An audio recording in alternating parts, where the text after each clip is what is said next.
Are the Green Lanterns superheroes? Hi, I'm Jordan the Nerd of Gold, and I know that might seem like a weird question because we usually think of Green Lanterns from Earth as being superheroes, but I'm talking about the entirety of the Green Lantern Corps for this question because in my series so far, I've been looking for characters we don't normally think of as being superheroes and seeing if they meet my definitional standards of who is and who isn't a superhero.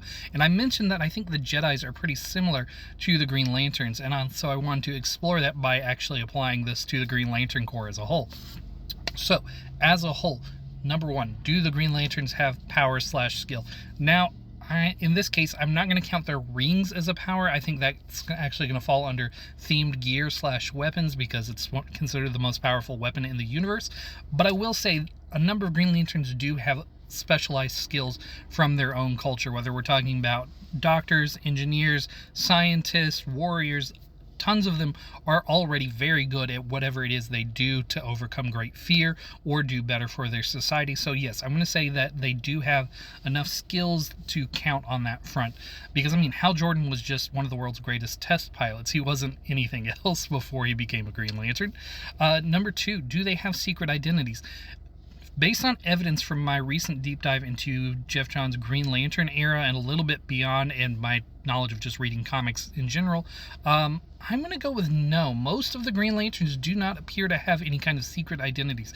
They appear to present who they are from their cultures and planets, and then they just say they are who they are to alien species that they meet along the way. There are some Green Lanterns who do have secret identities relative to their cultures, but for the most part, no. The Green Lanterns do not have any kind of secret identities. Number three, heroic identities. Yes, the Green Lanterns are considered heroes across the universe. Across multiple thousands of galaxies, they are symbols of good and justice throughout the universe. So yeah, I'm going to count that. And they've been doing it for billions of years, so of course they have the reputation built up. Do they have a special headquarters? Yes, I'm going to say Oa, the Green Lantern Corps headquarters, counts on that sense. You could count Mogo maybe on that front, but yeah, I think either one counts as a special headquarters in that sense. And it's also been shown that the Green Lanterns have like different houses spread throughout the universe too, as like backup bases or just places to meet. So yes, they do have special headquarters on that front. Rogues galleries. Now, the Green Lantern Corps as a whole has different political factions throughout the universes that they don't vibe with. There are a number of individuals that they do carry who have like hatred of the entire Green Lantern Corps. So I'm actually going to go with yes, they have a number, just based on simple numbers, they have recurring villains who we would count as solo super villains in a sense, and they do have like a number of like rivals slash enemies that aren't just other ring slingers of other colors that are their enemies. So I'm going to go ahead and say yes on that front. Do they have themed gear? Yes, this is where the Green Lantern ring comes in place. The Green Lantern ring in DC Universe is known as one of the most powerful weapons in the universe. It can do basically anything that you want it to do.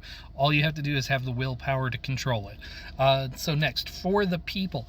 Now, I debate on this one because they are technically an institution throughout the universe. They've been doing this for millions and millions of years, and while the Owens / the Guardians of the Universe are not like a governing body of the universe itself, they do have a set of laws for the Green Lanterns. They do interact with laws of other nations and planets and interstellar empires and all that.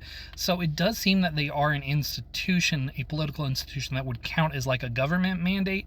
And you could even consider the Owens to be kind of a mystical authority figure in a sense, if you think of them as they are close enough to being gods in a sense that I can see some cultures considering them to be some.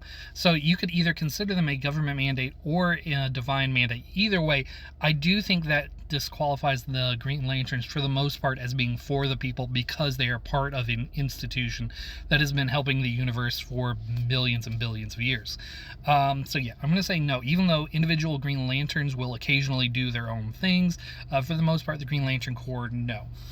Do they have iconic locations? I would say yes. The Earth, Planet Kroger, Mogo. Even though he's a Green Lantern, he's also a planet, which I think makes him a location. So yes, I would say that the Green Lanterns do have iconic locations that they go to and are frequently a part of. So in review, they do have skill.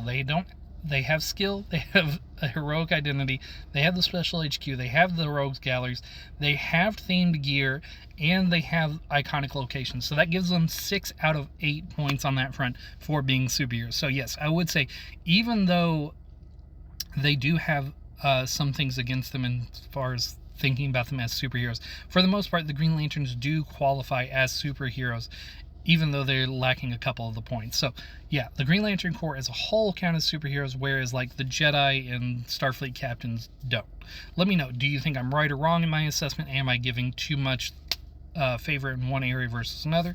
Let me know. I really do want to see if I'm being biased on this front.